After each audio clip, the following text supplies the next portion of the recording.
a great job. They make a great plan. But Australia, because of its location, which is great, but one of the things dictated by that location is you have to order a lot of airplanes. So I guess we have that advantage. They need a lot of airplanes in Australia, and that gives us a little bit of an... Mr. President, yeah, your Secretary of War, Pete Hegseth, in his Shangri-La speech in, I think it was May, warned about the potential likelihood or threat of President Xi ordering an invasion of Taiwan. 2027 is also the year that Fleet Base West is supposed to start rotating those US and UK submarines.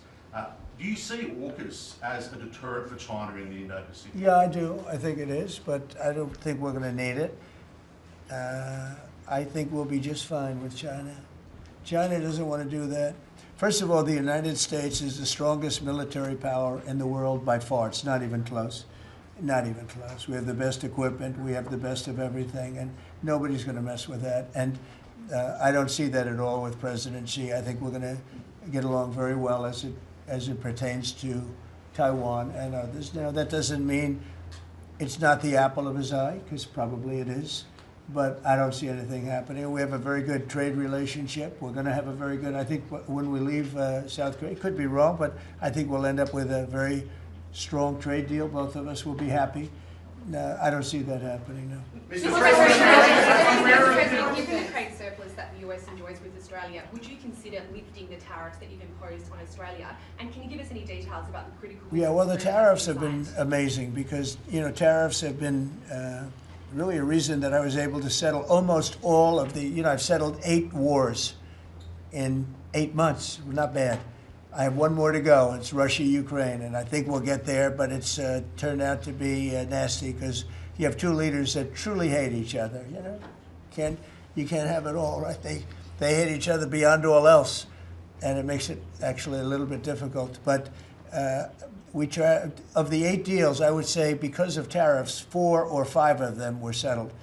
It's an amazing thing, the power of tariffs in terms of our country, but tariffs have always been used against us. We never use them against anywhere else, and now you have a president that for national security reasons and other reasons is using them, and we've become a very rich nation again and a very secure nation again, but we've also become a nation that used that power of tariffs and the power of trade to settle 5 of the 8 wars that I settled. I settled 8. I'm very proud of that. Nobody else has settled 1. I don't think there's been an American president that settled 1. I think there probably hasn't been outside of the 2 countries involved, or however many are at war. I don't think there's ever been an outside country that settled a war, period. So I settled 8 in 8 months. I'm proud of that. Now, in the meantime, I'm running a country that's right now we're the hottest country anywhere in the world. We were dead. A year and a half ago, we were a dead country. Now we're the hottest country in the world, economically and otherwise. So, but I will say this, Australia pays very low tariffs, very, very low tariffs. In fact, Australia pays among the lowest tariffs. Please, go ahead. Mr. President, there's been concern in Australia that it's taken 9 months to get this meeting. Have you had any concerns with this administration, with the stance on Palestine, climate change, or even things the ambassador said about you in the past, the Australian ambassador? I don't know anything about him. I mean, if he said bad, then maybe he'll like to apologize. I really don't know. Did an ambassador say something bad about him? Don't tell me. I don't. Where is he? Is he still working for you? Yeah. You said bad? Before I took this position, Mr. President, I don't like you either. I don't, and I probably never will. Go ahead. No, you went. Go ahead, behind you, President. Mr. President, your Secretary of the Navy said there will be some clarifications around some ambiguities on AUKUS. Can you tell us? Well, he'll get that taken care of. These are just minor details that he'll take care of. John, you're going to get that taken care of, right? There shouldn't be any more clarifications because we're just going now full steam ahead building.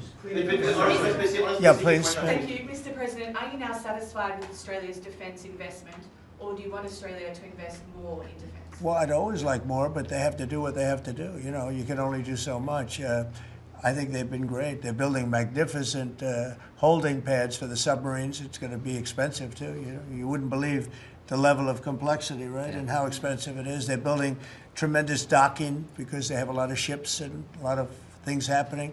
And I think their military has been very strong, very, very strong. Over here, please. Mr. President, on the war that you haven't solved yet, the Ukraine-Russia situation, have you now locked in a meeting? And can you explain, just a few weeks ago at UNGA, you said that Ukraine could possibly win the war and Well, they keep could. territory, but now They could it's still very win it. I don't think different. they will, but they could still win it. I never said they would win it. I said they could win. Anything can happen. You know, war is a very strange thing. A lot of bad things happen, a lot of good things happen. If you look at the Middle East, I would say prior to us hitting Iran so hard, we could have never made that deal because you would have had a dark cloud over the Middle East when we took out their nuclear capability, which was one of the great military maneuvers of all time. It was flawless. You saw that. Yeah. Those magnificent B-2s. I mean, that was a flawless move that was done by some very talented people, headed up by Pete and everybody else, and our great generals, and General in particular, Raisin Kane.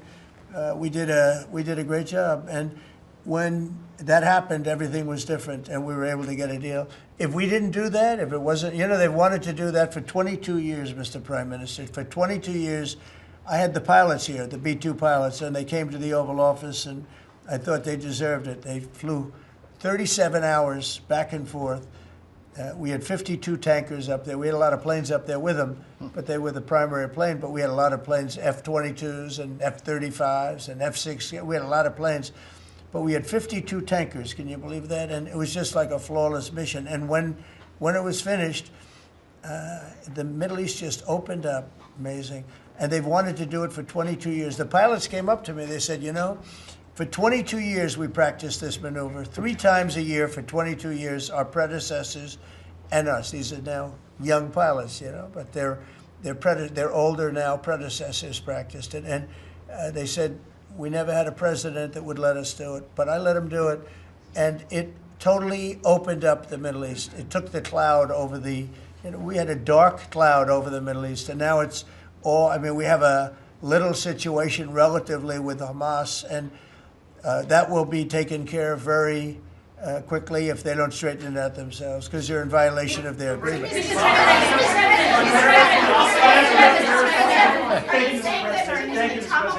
On rare earth minerals, Australia is one of the only places in the world that processes rare earth minerals. Could there be an agreement? China has 90% of the processing. Could there be an agreement over processing rare earth minerals with Australia? Sure, Yeah. that's what we're doing. That's I mean, part of the agreement. Part Can you- of the agreement. President, can you say with certainty Go ahead, please. that Pa- thank you, sir. Just, sorry. Yeah. On a follow-up on Taiwan, there are reports that you will come up, or China is pressuring you to not support independence for Taiwan in exchange for a trade deal. Well, I'm not going to talk about that. What I'll talk about, you and I will have that discussion in a couple of weeks when I'm in South Korea with President Xi. We're going to be talking about a lot of things. I assume that's going to be one of the things, but I'm not going to talk about that now. Yeah, please, go ahead. Mr. President, you just alluded to the violence in the Middle East. What steps is the administration taking to maintain the ceasefire at Well, this a lot of steps, and right now it's in the hands of others. You know, we have 59 countries that agreed to the deal. We have a peace in the Middle East for the first time ever. We made a deal with Hamas that, you know, they're going to be very good, they're going to behave, they're going to be nice, and if they're not, we're going to go and we're going to eradicate them if we have to. They'll be eradicated, and they know that. So they went in, and I don't believe it was the leadership. They had some rebellion in there among themselves, and they killed some people, you know, a lot of people.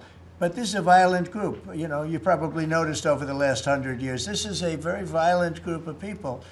And they got very rambunctious, and they did things that they shouldn't be doing.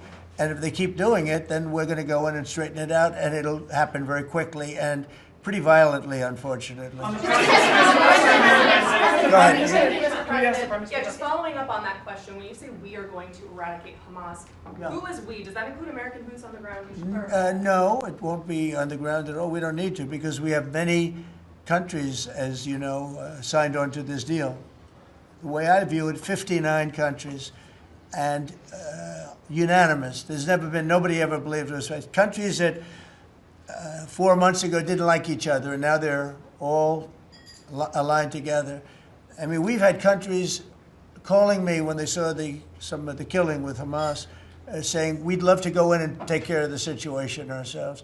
In addition, you have Israel would go in 2 minutes if I asked them to go in. I could tell them, go in and take care of it. But right now, we haven't said that. We're going to give it a little chance, and hopefully there will be a little less violence. But right now, they're violent people. Hamas has been very violent, but they don't have the backing of Iran and